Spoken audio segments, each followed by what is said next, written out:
आज इस वीडियो में मैं आपके साथ हमारी कॉलोनी में A1 मकान में सुहागिले की गई थी। सभी सखियों को निमंत्रित किया गया था। A1 मकान मैंने इसलिए नहीं कहा कि मकान A ब्लॉक में है और मकान का नंबर 1 है, बल्कि इसलिए A1 कहा कि इस मकान के मालिक सक्सेना जी और मालकिन रेखा भाभी और उनका बेटा अमन सभी स्वभाव से A1 हैं। हर समय सबकी मदद के लिए तैयार रहते हैं, तो मकान तो A1 कहा जाना चाहिए। इसलिए हम इस मकान को और मकान में रहने वाले सदस्यों को A1 कह कर के ही पुकारते हैं। तो मैं आज आप लोगों के साथ शेयर कर रही हूँ सुहागले एवं ओसान देवी की व्रत की कथा विधि। इस वीडियो में मैं आप लोगों को बताऊंगी कि ओसान देवी की व्रत की विधि क्या है, किस तरह से ये व्रत करना चाहिए और इस व्रत में क्या क्या सामग्री लगती है, और ये सब बातें मैं आप लोगों के साथ शेयर करूंगी। तो बने रहिएगा मेरे ब्लॉग में और मैं आप लोगों को बता रही हूँ कि सुहागले किस तरह से की जाती है और ओसान देवी की व्रत की कथा क्या है। ओसान देवी की पूजा की जो सामग्री है उसमें सवाया, चना, गुड़ ये ज़रूर होना चाहिए।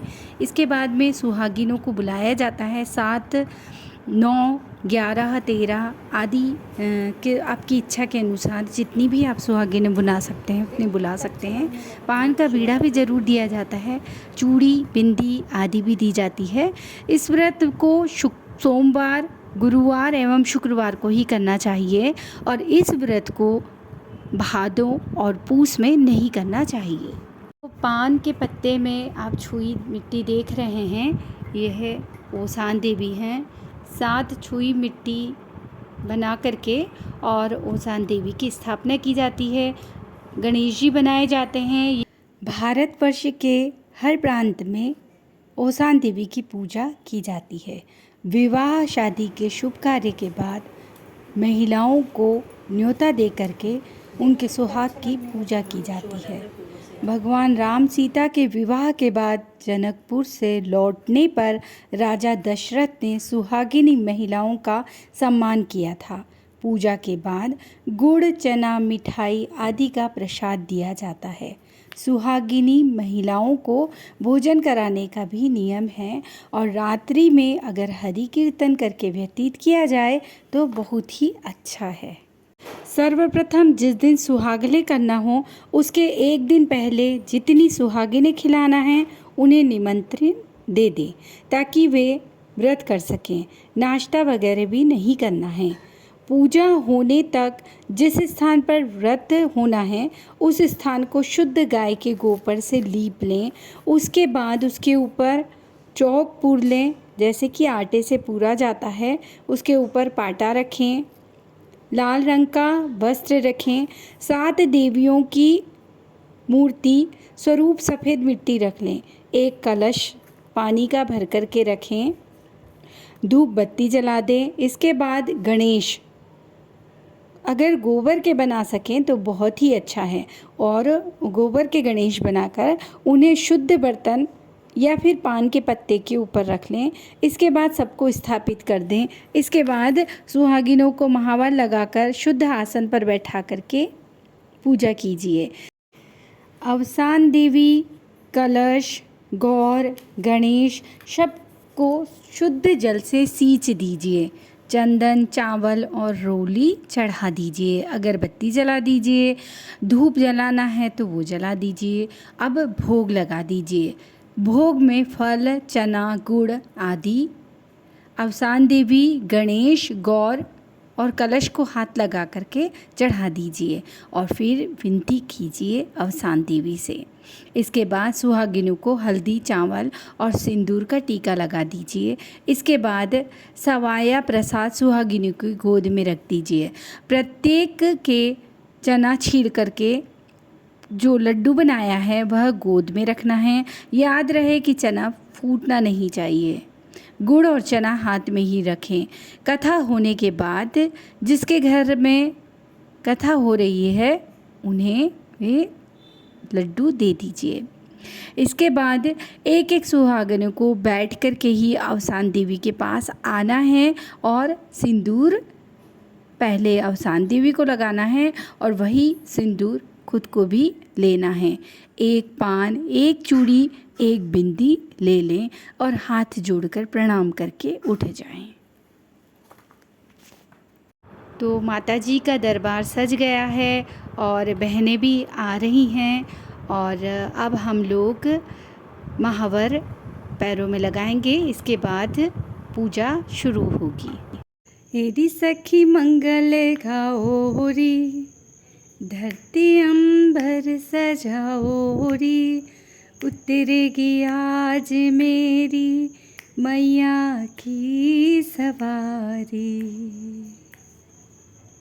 अरे कोई काजल लाओ री, मोहे काला टीका लगाओ री, उनकी छब से दिखूं मैं तो प्यारी।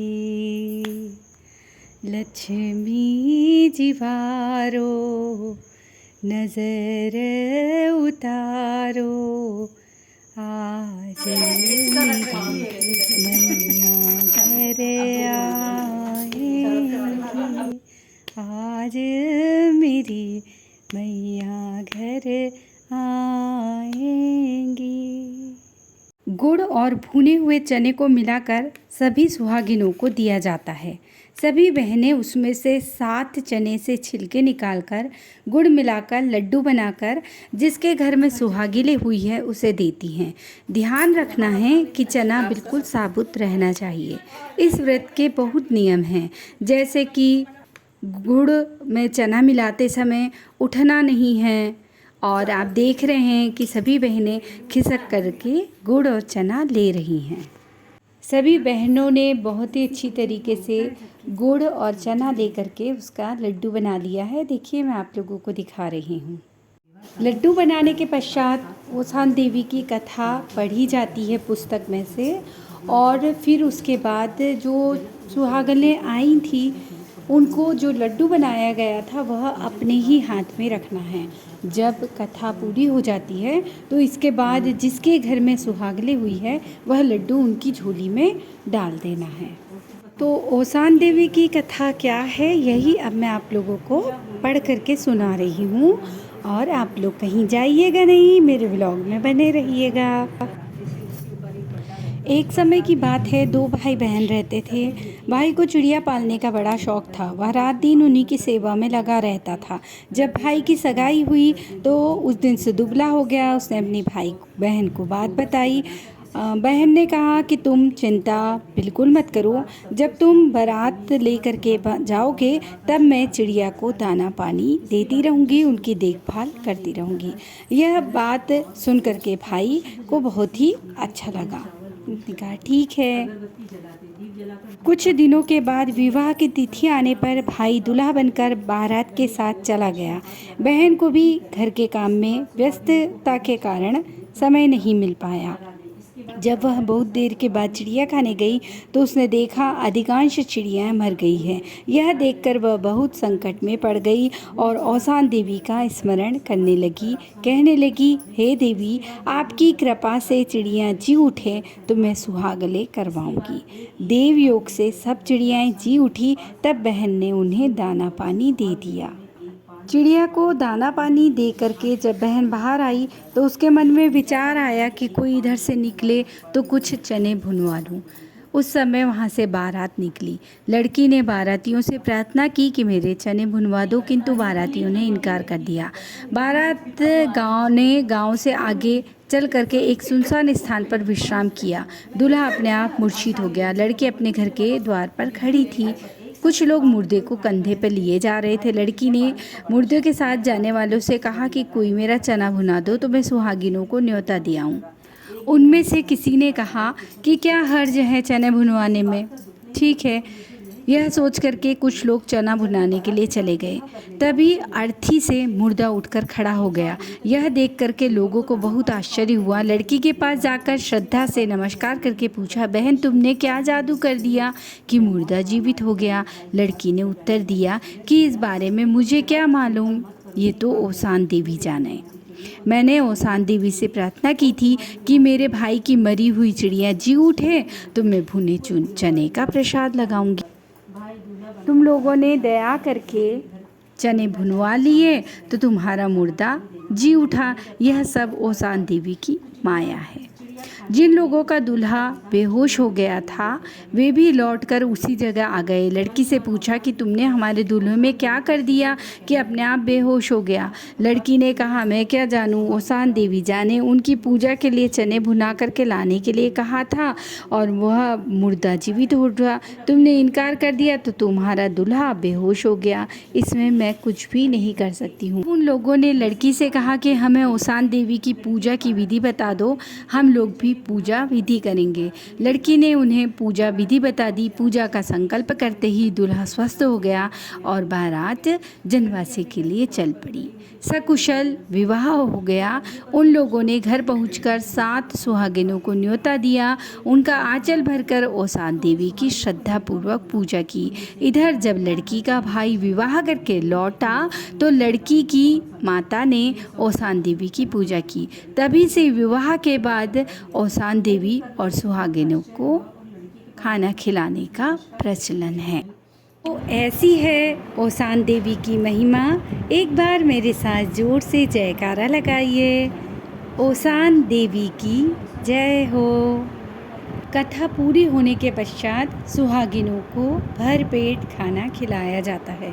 अब खाने में आप क्या बना रहे हैं ये आप लोगों के ऊपर निर्भर करता है। खाना खाने के पश्चात सुहागिनें अपने स्थान से खिसक करके ओसान देवी जहाँ स्थापित की गई हैं वहाँ पर जाकर के उनसे सुहाग लेती हैं। ओसान देवी का अर्थ क्या है?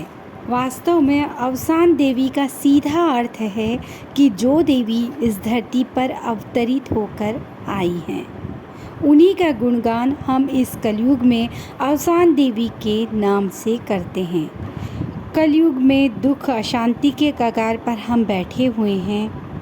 हम देवी से प्रार्थना करते हैं कि पवित्रता, चरित्रता और गुण और कर्तव्य का पालन हम करते रहें, कि हमारी माँ, बेटी, बहन, पत्नी फिर से उस देवीय पद को प्राप्त कर सके, सम्माननीय और पूजनीय बन सके।